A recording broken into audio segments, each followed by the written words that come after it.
Video like जरूर कर लीजिए और ऐसे वीडियो लगातार फ्री में पाने के लिए चैनल को तुरंत सब्सक्राइब कर लीजिए और बेल आइकन को जरूर टैप कर लीजिए ताकि आगे भी सारे वीडियो आपको मिलते रहे। यूट्यूब में फॉलो करते हैं तो प्लीज ये वाला फ्री टेलीग्राम चैनल जरूर ज्वाइन कर लीजिएगा। सारे नोटिफिकेशन सारे अपडेट यहीं पे आते हैं, ध्यान रखिए। Hello everyone, welcome to R by study for civil services, myself Alka Pandey. तो चलिए दोस्तों, शुरू करते हैं अपने टॉप 100 MCQ जो आपकी आने वाली UP PCS, MP PCS, Uttarakhand PCS या फिर आपका RO एग्ज़ाम हुआ या फिर कोई भी वनडे एग्ज़ाम हुआ, इन सब के लिए काफ़ी ज़्यादा इंपॉर्टेंट है। तो हम डेली 100 MCQ देखते जा रहे हैं। तो चलिए शुरू करते हैं आज के पहले सवाल से। तो सबसे पहले है, हाल ही में किस भारतीय को 2022 के प्रतिष्ठित बैली ए एसफोर्ड पदक से सम्मानित किया गया है? तो ये अवार्ड दिया गया है डॉक्टर सुभाष बाबू को। 9 नवंबर 2022 जस्टिस DY चंद्रचूड़ को 50वें प्रधान न्यायाधीश के रूप में शपथ दिलाई गई है। ठीक है, फिर 50वें चीफ जस्टिस है ये किसने दिलाई है शपथ, ये पूछा गया है। तो देखिए, इसकी शपथ दिलाता है राष्ट्रपति। तो राष्ट्रपति द्रौपदी मुर्मू ने इनकी शपथ दिलाई है। ये 50वें न्यायाधीश बने हैं DY चंद्रचूड़। फिर 9 नवंबर को उत्तराखंड ने अपना स्थापना दिवस मनाया है। तो किस साल ये उत्तर प्रदेश से अलग हुआ था? तो 2009 में। ठीक है, 2009 में 13 जिलों को काट करके उत्तर प्रदेश से उत्तराखंड की स्थापना हुई थी। हाल ही में प्रकाशित पुस्तक विनिंग द इनर बैटल किसने लिखी है? तो ये लिखी है सेन वॉटसन ने। ठीक है, इंपॉर्टेंट है, winning the inner battle, Sen Watson. फिर आगे बढ़ते हैं। नवंबर 2022 में ICC हॉल ऑफ फेम में 3 खिलाड़ियों को शामिल किया गया है। तो इनमें से कौन सा एक नहीं है, ये बताना है। तो जो आपका ICC हॉल ऑफ फेम है उसमें 3 खिलाड़ी हैं। एक तो शिव नारायण चंद्रपाल, अब्दुल कादिर, चार्लोट एडवर्ड्स। तो इसमें मिकी ऑर्थर नहीं है। ठीक है, याद रखिएगा, इन तीनों का नाम याद रख लीजिए। हॉल ऑफ फेम में शिव नारायण चंद्रपाल, अब्दुल कादिर, चार्लोट एडवर्ड्स। 8 नवंबर 2022 को G20 की वेबसाइट और थीम वसुधैव कुटुंबकम या फिर एक धरती एक परिवार एक भविष्य, ये किसने लॉन्च किया? तो ये नरेंद्र मोदी ने लॉन्च किया। हाल ही में भारत और किस देश की वायुसेना का संयुक्त युद्धाभ्यास गरुण, ठीक है, ये जो है ये जोधपुर में आयोजित किया गया। तो गरुण किसके बीच का है? ये है भारत और फ्रांस के बीच का युद्धाभ्यास है। और ये गरुण जो है 7, ये जोधपुर राजस्थान में इसका आयोजन हुआ। द्रौपदी मुर्मू ने 21 नर्सिंग पेशेवरों को राष्ट्रीय फ्लोरेंस नाइटिंगेल पुरस्कार प्रदान किया। इसकी स्थापना कब हुई इस पुरस्कार की, ये पूछा गया है। तो ये हुई 1973 में। 21 नर्सिंग पेशेवरों को ये दिया गया है, ये याद रखिएगा, राष्ट्रीय फ्लोरेंस नाइटिंगेल पुरस्कार। हाल ही में खान मंत्रालय ने राष्ट्रीय भूवैज्ञानिक पुरस्कार 2022 के लिए नामांकन आमंत्रित किए हैं। इसकी स्थापना कब हुई थी राष्ट्रीय भूविज्ञान पुरस्कार की? तो याद रखिएगा 1966 में। बैंक दर के आधार पर सोने का एक समान कीमत कारोबार शुरू करने वाला कौन सा राज्य भारत का पहला राज्य बन चुका है? तो वो है केरल। ठीक है, केरल है ये, बैंक दर के आधार पर सोने का एक समान कीमत कारोबार। फिर 15 नवंबर 2022 को ITS 43वीं वार्षिक संगोष्ठी का आयोजन किसके द्वारा हुआ? तो इसका आयोजन हुआ है मैरीटाइम हिस्ट्री सोसाइटी के द्वारा। फिर हाल ही में भारतीय नौसेना ने सोनार सिस्टम के लिए एक नई परीक्षण और मूल्यांकन सुविधा किसके द्वारा शुरू की है? तो ये सुविधा शुरू हुई है DRDO के द्वारा। हाल ही में राष्ट्रीय कानूनी सेवा दिवस 2022 ये 9 नवंबर को मनाया गया। Mother tongue survey of India किस मंत्रालय द्वारा आयोजित किया गया? तो ये गृह मंत्रालय का है। ठीक है, कंफ्यूज नहीं करना है, शिक्षा मंत्रालय का नहीं है, ये गृह मंत्रालय का है, mother tongue survey of India. हाल ही में भारत और किस देश के बीच संयुक्त रूप से week of the young researcher 2022 कार्यक्रम आयोजित किया गया? तो ये भारत और जर्मनी के बीच का है, week of the young researcher 2022 कार्यक्रम। मिस्र के शर्म अल शेख में संबद्ध पक्षों के 27वें COP में कॉन्फ्रेंस ऑफ पार्टी में जलवायु के लिए निम्न में से कौन सा देश मैंग्रोव गठबंधन में यानी MAC में शामिल हुआ है? ठीक है, तो ये है भारत। ठीक है, याद रखिएगा COP27 कॉन्फ्रेंस ऑफ पार्टी 27 जो आपका शर्म अल शेख मिस्र में हुआ था, उसमें जो आपका मैंग्रोव गठबंधन है यानी mangrove alliance for climate MAC, Bharat ने MAC को ज्वाइन किया है। फिर हाल ही में किस देश में आयोजित 26वें अंतर्राष्ट्रीय मालाबार नौसेना अभ्यास में भाग लिया? किस देश ने? भारत ने किस देश में? तो जापान में। Malabar naval exercise. संयुक्त राष्ट्र महासभा में किस दिन को बाल यौन शोषण दिवस के रूप में मनाने का प्रस्ताव पारित किया गया है? तो यह है 18 नवंबर। हाल ही में किस देश के होल्गर रूड ने पेरिस मास्टर्स टेनिस में पुरुष एकल का खिताब जीता है? तो ये है डेनमार्क। फिर प्रतिवर्ष विज्ञान और शांति का अंतर्राष्ट्रीय सप्ताह किस दिन मनाया जाएगा? तो ये 9 से 14 नवंबर को मनाया जाएगा। हाल ही में गुरु नानक देव की जयंती 553वां प्रकाश वर्ष किस दिन मनाया गया? तो ये मनाया गया 8 नवंबर 2022 को, 553वां प्रकाश वर्ष। ठीक है, 15वीं एशियाई एयरगन चैंपियनशिप किस देश में आयोजित की गई? तो साउथ कोरिया में, दक्षिण कोरिया में आयोजित की गई। जीवाजी वेधशाला में विश्व की पहली वैदिक घड़ी लगाई जाएगी। ये वेधशाला किस शहर में स्थित है? तो उज्जैन में स्थित है। ठीक है, जीवाजी वेधशाला विश्व की पहली वैदिक घड़ी। नवंबर 2022 में राष्ट्रीय स्मारक प्राधिकरण के अध्यक्ष के रूप में किसे चुना गया? तो ये हैं किशोर कुमार बसा को चुना गया है नेशनल मॉन्यूमेंट अथॉरिटी का अध्यक्ष। हाल ही में अजित डोभाल और प्रसून जोशी समेत कितने लोगों को उत्तराखंड सरकार का उत्तराखंड गौरव सम्मान प्रदान करने की घोषणा की है? तो टोटल 5 लोगों को ये दिया जाएगा, जिसमें अजित डोभाल और प्रसून जोशी भी हैं। 5 नवंबर 2022 CV रमन की 134वीं जयंती मनाई गई। इन्हें किस वर्ष भौतिकी का नोबेल प्राइज़ दिया गया था? तो 1930 में। 9 नवंबर 2022 को इंडोनेशिया ने किस देश को G20 धर्म मंच की अध्यक्षता सौंपी है? तो भारत को। ठीक है, इंडोनेशिया से G20 धर्म मंच की अध्यक्षता भारत को मिली हुई है। हाल ही में भारतीय प्रौद्योगिकी संस्थान दिल्ली ने किस देश में अपना परिसर शुरू करने की घोषणा की है? अबू धाबी UAE में। ठीक है, UAE में IIT दिल्ली ने अपना परिसर शुरू करने की घोषणा की है। इम्पॉर्टेंट है ये।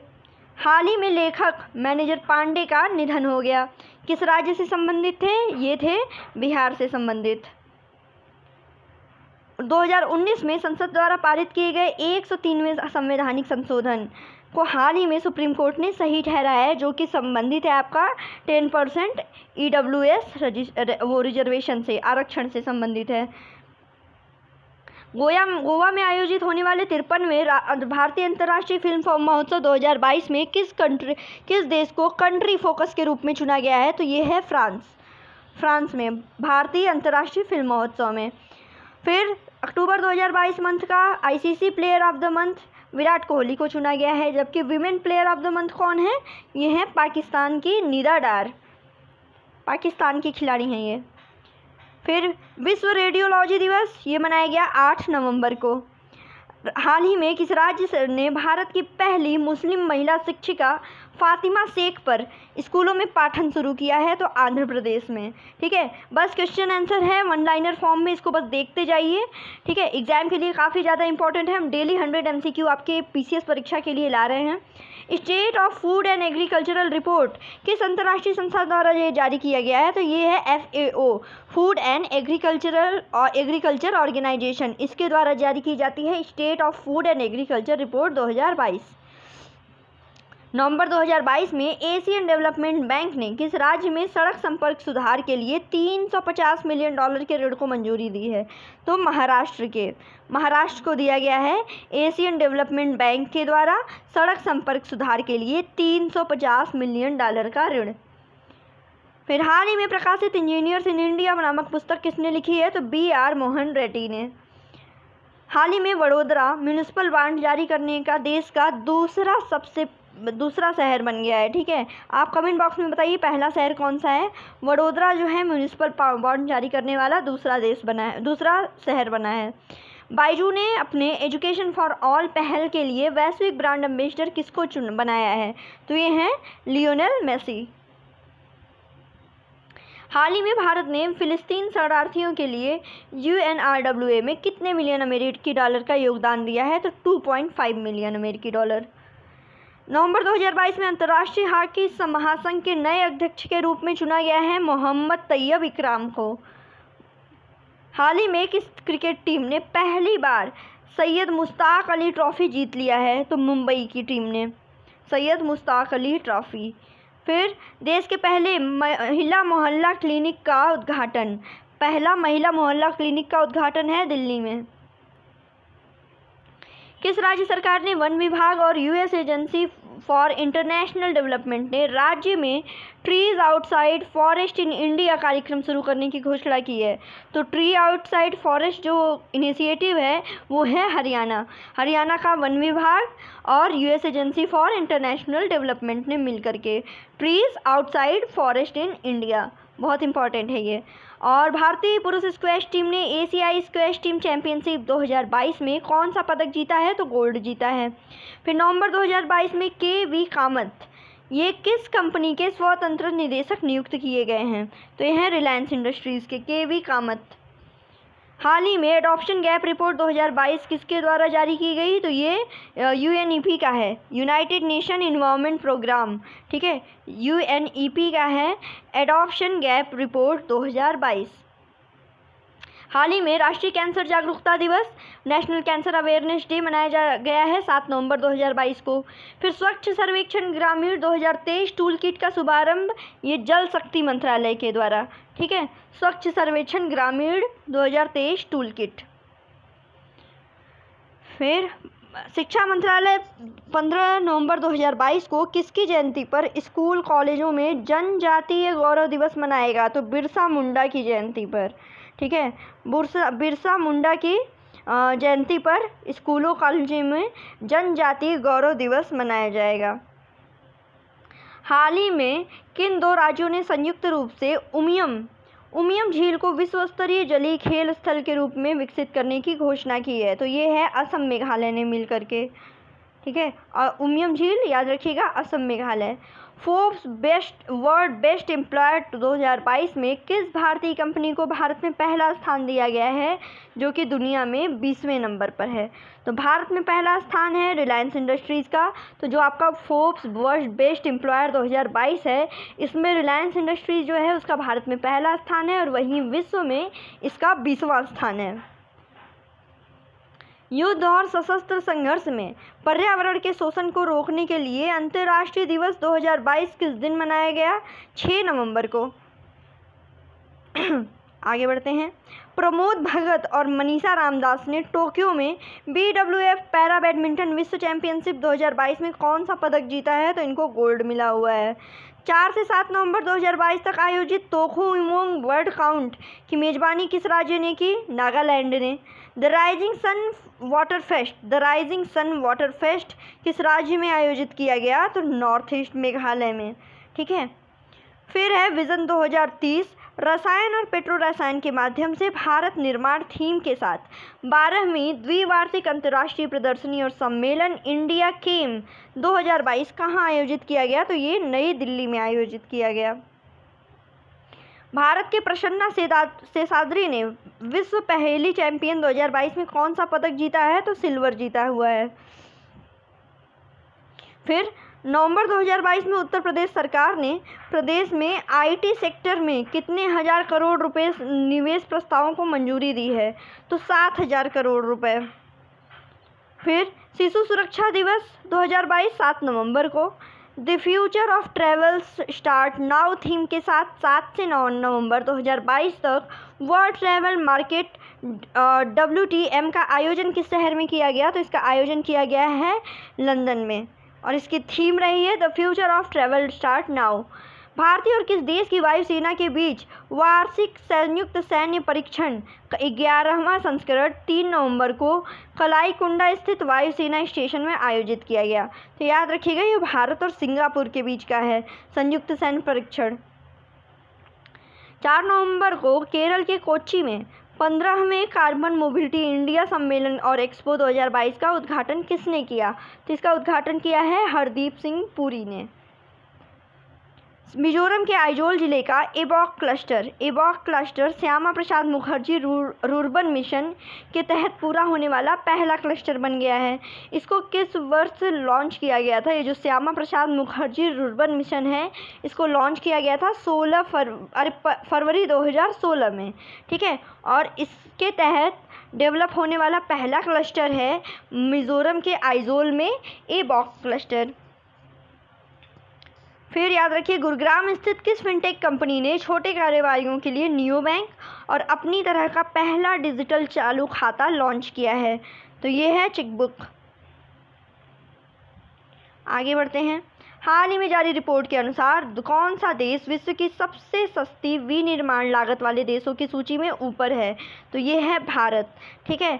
सबसे सस्ती विनिर्माण लागत वाले देशों की सूची में नंबर 1 पे। नवंबर 2022 में किस राज्य सरकार ने लखपति दीदी योजना शुरू की? लखपति दीदी योजना है उत्तराखंड की, ठीक है, उत्तराखंड की है। हाल ही में Megha engineering and infrastructure limited ने किस देश की पहली ग्रीनफील्ड तेल रिफाइनरी का कॉन्ट्रैक्ट हासिल किया है? तो वो है मंगोलिया। फिर हाल ही में किस राज्य सरकार ने सीएम डैशबोर्ड और सीएम ई उपहार पोर्टल लॉन्च किया है? तो हरियाणा सरकार ने। हरियाणा सरकार का है ये सीएम डैशबोर्ड और सीएम ई उपहार portal. Adani new industries limited ने देश की सबसे बड़ी सबसे शक्तिशाली विंड टरबाइन किस राज्य में स्थापित की है? तो गुजरात में की है। फिर है वित्त वर्ष 2023 की पहली छमाही में कौन सा देश भारत का पिग आयरन का सबसे बड़ा निर्यातक बन के उभरा है? तो वो है रूस। हाल ही में जारी रिपोर्ट के अनुसार फसल विविधता में कौन सा राज्य पहले स्थान पर है? तो है उड़ीसा। फसल विविधता के मामले में उड़ीसा टॉप पर है। किस राज्य के पीथमपुर में महिला उद्यमी पार्क बनाया गया? महिला उद्यमी पार्क बनाया गया है पीथमपुर में, और पीथमपुर स्थित है मध्य प्रदेश में। मध्य प्रदेश के पीथमपुर में महिला उद्यमी पार्क। 14 नवंबर 2022 को किस स्पेस एजेंसी द्वारा मानव रहित rocket Artemis moon mission launch किया गया? तो आर्टेमिस जो है वो नासा का है, याद रखिएगा। जितने भी मून मिशन हैं याद रख लीजिएगा उसको, काफ़ी ज़्यादा इम्पॉर्टेंट है। हाल ही में प्रसिद्ध मलयालम लेखक सेतु को एजुथाचन पुरस्कार 2022 से सम्मानित किया जाएगा। ये किस राज्य का सर्वश्रेष्ठ साहित्यिक पुरस्कार है? तो ये है केरल राज्य का। फिर federation of Indian chambers of commerce industry FICCI ने सुभाकांत पांडा को अपना अगला अध्यक्ष नियुक्त किया है। तो फिक्की का मुख्यालय पूछा है, फिक्की का मुख्यालय है न्यू दिल्ली में। फिर आगे बढ़ते हैं। अगला सवाल है, नवंबर 2022 में शिक्षा मंत्रालय ने उच्च शिक्षण संस्थानों के मूल्यांकन और मान्यता को मजबूत करने के लिए किसकी अध्यक्षता में एक उच्च स्तरीय पैनल का गठन किया है? तो डॉक्टर के राधाकृष्णन की अध्यक्षता में शिक्षा मंत्रालय ने उच्च शिक्षण संस्थानों के मूल्यांकन और मान्यता को मजबूत करने के लिए एक उच्च स्तरीय पैनल का गठन किया है, जिसके अध्यक्ष हैं डॉक्टर के राधाकृष्णन। हाल ही में अरुणा साई राम को किस देश की सरकार द्वारा सेविलियर पुरस्कार से सम्मानित किया गया? तो ये है फ्रांस सरकार के द्वारा, ठीक है। सेविलियर प्राइज फ्रांस सरकार के द्वारा दिया गया अरुणा साई राम को। सड़क दुर्घटना में घायल हुए लोगों के लिए दिल्ली सरकार द्वारा फरिश्ते योजना कब शुरू की गई थी? तो अक्टूबर 2019 में। और अक्टूबर 2019 में फरिश्ते, ठीक है, फरिश्ते योजना ये इसलिए थी कि जो लोग सड़क दुर्घटना में घायल होते हैं उनके लोगों के लिए, उन लोगों के लिए दिल्ली सरकार के द्वारा। आगे बढ़ते हैं। अगला है, हाल ही में किस देश में सिनियाह द्वीप पर 1400 वर्ष से ज़्यादा पुराने चर्च का अवशेष मिला है? तो यूएई में। यूएई में मिला हुआ है 1400 से ज़्यादा पुराना। फिर है, हाल ही में आर प्रज्ञानंदा और निंधिया पीवी हैं, निंधिया पीवी, इन लोगों को एशियाई महाद्वीपीय शतरंज टूर्नामेंट में ओपन और महिला वर्ग का खिताब इन लोगों ने जीता हुआ है। फिर 4 नवंबर 2022 को भारत की 75 सफल महिला उद्यमियों का चित्रण करने वाली coffee table book innovation for you का चौथा संस्करण किसके द्वारा जारी किया गया? ये है नीति आयोग के द्वारा, ठीक है, नीति आयोग। फिर 25 से 28 नवंबर तक आयोजित होने वाले ट्रैक एशिया कप की मेजबानी कौन सा राज्य करेगा? तो केरल करेगा। जल शक्ति मंत्रालय के अंतर्गत 4 नवंबर को किस शहर में गंगा उत्सव नदी महोत्सव, इसका शुभारंभ होगा? नई दिल्ली में। ठीक है, नई दिल्ली में इसका आयोजन किया जाएगा, गंगा उत्सव, द रिवर फेस्टिवल, जल शक्ति मंत्रालय के अंतर्गत। 3 नवंबर 2022 को राष्ट्रीय प्राकृतिक कृषि मिशन की राष्ट्रीय संचालन समिति की पहली बैठक केंद्रीय मंत्री नरेंद्र सिंह तोमर की अध्यक्षता में कहाँ की जाएगी? तो ये की जाएगी नई दिल्ली में। ठीक है, राष्ट्रीय प्राकृतिक कृषि मिशन, इसकी बैठक है। हाल ही में एनर्जी एफिशिएंसी सर्विसेज लिमिटेड का मुख्य कार्यपालक अधिकारी किसको नियुक्त किया गया है? तो विशाल कपूर को। हाल ही में देश के पहले मतदाता 106 वर्षीय श्याम शरण नेगी का हो गया निधन। ठीक है, ये किस राज्य से संबंधित थे? तो ये हिमाचल प्रदेश से संबंधित थे। ठीक है, इनको हिमाचल का गौरव भी बोला जाता है। हिमाचल प्रदेश से संबंधित थे श्याम शरण नेगी। ये अपने भारत के सबसे पहले मतदाता थे। इस समय इनकी उम्र थी लगभग 106 वर्ष। फिर सुनामी जागरूकता दिवस, विश्व सुनामी जागरूकता दिवस 5 नवंबर को। हाल ही में भारत पेट्रोलियम कॉर्पोरेशन लिमिटेड के चेयरमैन और प्रबंध निदेशक का अतिरिक्त कार्यभार किसने संभाला है? तो वेत्सा रामकृष्ण गुप्ता ने पदभार संभाला हुआ है। फिर है सामाजिक कार्यकर्ता और सेवा संस्थान की फाउंडर ईला भट्ट का निधन हो गया। ये पद्म भूषण इनको कब दिया गया था? तो 1986 में। 1986 में इनको पद्म भूषण मिला हुआ था। ये एक सामाजिक कार्यकर्ता और सेवा संस्थान की फाउंडर थी।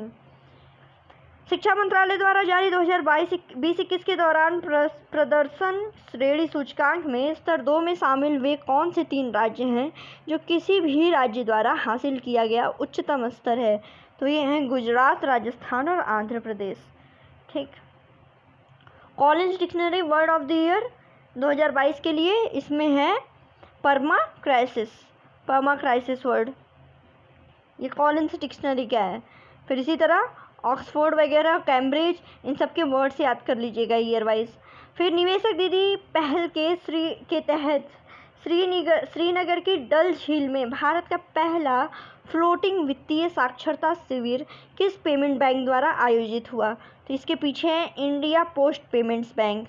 इंडिया पोस्ट पेमेंट्स बैंक के द्वारा पहला भारत का फ्लोटिंग वित्तीय साक्षरता शिविर जो कि निवेशक दीदी पहल के तहत श्रीनगर की डल झील में आयोजित किया गया। फिर एक गुयाना के राष्ट्रपति डॉक्टर मोहम्मद इरफान अली 17वें प्रवासी भारतीय दिवस 2023 में मुख्य अतिथि होंगे, जो मनाया गया आपका 9 जनवरी को।